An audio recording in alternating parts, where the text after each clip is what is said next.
jirra fos jirra jedha malee jirra hunda baachaa jedhe haaceen jirtu nagaan isin kan ta'u har'a hakoona rakkiste waaqa yaa shebaadhee uffata miicaan jira isiniin jedha yeroo tokko akkasidha ijoolleeni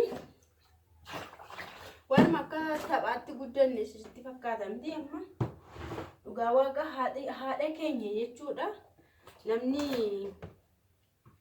namni haadha isaa jechuudha sirriitti hin kabajne yeroo kana keessa abaaramaa ta'a dhugaa waaqa jechuudha namni haadha isaa sirriitti hin kabajne sirriitti hin qanansiisne haadha isaa hin gargaarre dhugaa waaqa isiniin jedha abaaramaa ta'a jechuudha sababni isaa haadha kunoo akkatti guddanne argitanii anillee duratti badaanaan galu ture akkatti guddadhe hin beekun ture ka sababni isaa ergaan guddadheen of bare malee maal keessa akkan darbee hammam akka rakkisee akkamittiin akkana guddisanii akkamittiin akka jara rakkisaa ture akkamitti akka na baatanii akkam jireenya akkamii keessa ta'anii akka na guddisanii dhiphina akkamittiin akka na guddisanii hin beeku.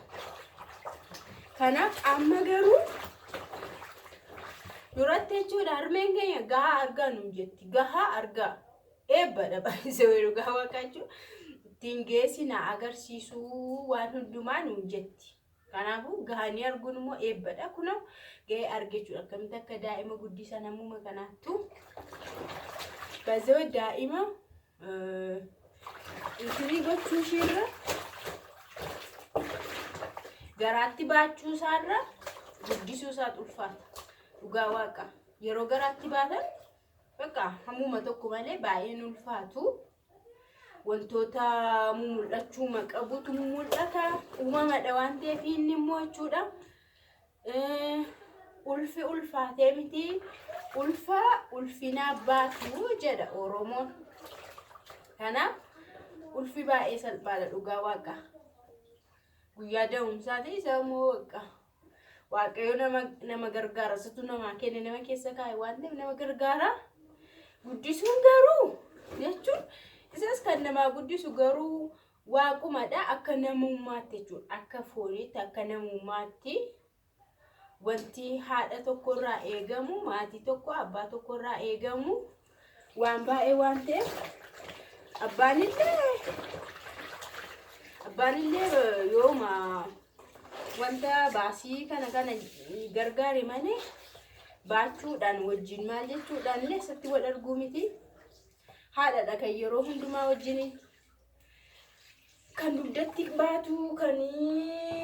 dugdatti baatu garaatti baatu mataatti baatu wajjin dhiphatu haadha isiniin jedha kanaafuu haala kanaan jirra jechuudha irra kakuu dugdattuma baadhee hojjechaa jira suma dhugaa duratti illee ciisteen haasofte har'an didde bakka na biraan deebiin aannetti ishee bira taa'e immoo maaltu hojii hojjetare maaltu waa hundaanaa hojjetare kanaaf haati keenya harmeen keenya baay'ee akka nutti dadhabde hubadhe jechuudha kanarraa baay'ee tokko nutti dadhabdeetti gar malee jechuudha kanaaf haadha isaa gargaaruu qaba namni jechuudha haadha isaa namni gargaaruu qaba isiniin jedha kunatti guddate waan ta'eef ka'ee waan cuunfa haadha keessan sirriitti kunuunsaa gargaaraa waan isheen keessa jirtu ilaalaa haala salphaadhaan miti kan guddattan waan ta'aniifi akkanumaan lafaa bahame waan hin taaneefi dadhabbii baay'eetu jira haadholiin keenya yeroo dadhaban kanatti gargaaramuu qabu kunuunsamuu qabu baatamuu qabu isiniin jedha akkatti nu guddisan argeera anamma isaaniif hubadheera sayyuu isaanii immoo nullee jireenyi ammaallee hamma tokko maallaqni haa jiraatu qarshiin haa jiraatu malee hamma kana wanti namatti ulfaatu jiru waan hundumaayyuu qarshiidhaanidha waan hundumtu jechuudha garuu maalidha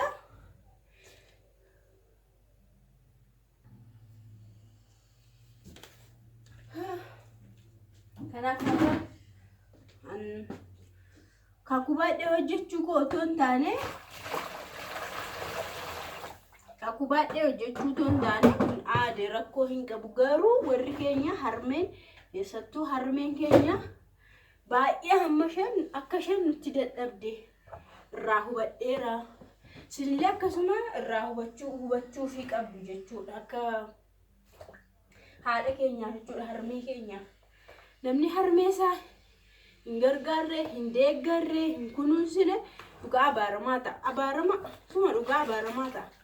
Otoo itti mufachuu baatteeyyuu bakka garaan dhalee hin ta'u jedhamu ta'e akkanumatti garaan otoo itti gaddee'u gaarii ta'u dhugaa waaqaachuudha. Kanaafuu harmee keessattuu harmee keessan jechuudha.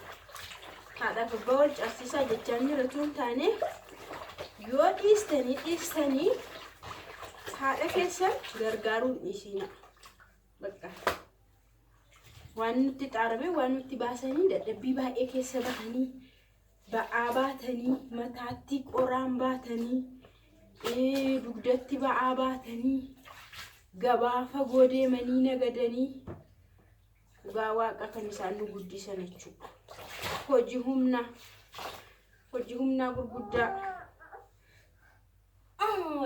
gurguddaa hojjetanii kakuu dugdas immoo hin jaallattu soo maaliin godhare na kanaanii kan guddanne isiniin jedha hin qoosinaati isinii harmee keessan jabeeffadha.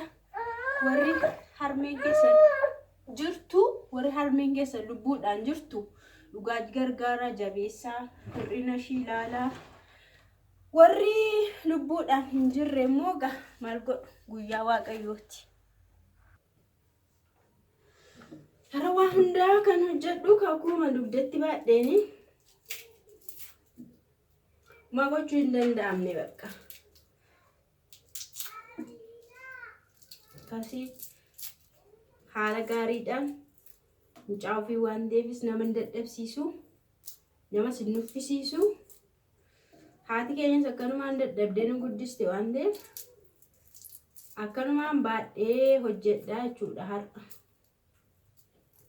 Gargii waansa torbee kana asiiti kakuun guddatte obbarte natti fakkaata, hin qancarte natti fakkaata. Na baadhaa itti. Jiraatoo mana jiraate illee hin baata. Bira sin ta'a yoo namni bira taa'ee tu odeessas hin dhiisti hin boossu. Akkasii gaa ijoollee keenya gahaa argaanis akkuma maazarii naan jette isiniin jedha gahaa argaa. Eebbadha waaqa gahanii argu. Ittiin geessee agarsiisu waaqni jechuun eebbadha jechuudha. Kanaafuu ergaan kun ni har'a harmee keessanii gargaaruun dhiisinaa, ilaaluun dhiisinaa iyyuu akka warra musliimota quraanni isaanii jedhutti haadha ofiitu miila dhiqaniiyyuu waan isheen nutti baaste gatiin ishii nurraa hin bahuu jedhu isaan. Baay'ee haadha isaanii kabaju dhugaa waaqanatti tolu garmalee jechuudha. Haadha isaanii bakka rabbii gaditti jedhu haadha isaanii. Rabbii tokkoffaa lamaffaa irratti haadha isaanii kanaachi bakka iddoon qaban nama waan kaaniif. Kanaafiyyuu akkuma isaanii jechuudha. Isaanii amma fakkeenya gaariidha dhugaa waaqa. Haadha isaaniif kan isaan godhanii dhuguma sirrii marra jiru jechuudha. Hin bahu dhugaa isaaniitti too miila dhiqnee miila maal jennee hin bahu kana. Kanaafiyyuu nusi haadha keenyaaf faayaa nu sirriitti haa kunuunfannu hamma qabnutti nu nyaannee harmeen keenya hagabuu buluu hin qabdu. Nu mana ho'aa keessa jiraannee isheen mana qorraa keessa jiraachuu hin qabdu. Baqa hamma qabu gargaaruudha jechuudha namni hamma qabuun jechuudha. Harmee ofii kunuunsuu gargaaruudha isiniin jedha. Akka kanaanii kakubadhee hojii danuu hojjechaa jira. Har'a hojii baay'een hojjechaa jira. Kana gaa hordoftoota YouTube chaanalii kiyya yeroo biraa immoo viidiyoo biraa isinii qabadheen isinii dhufaa waan fakkeenya ta'u waan tokko turtii gaarii isiniif haa ta'u. Bye bye.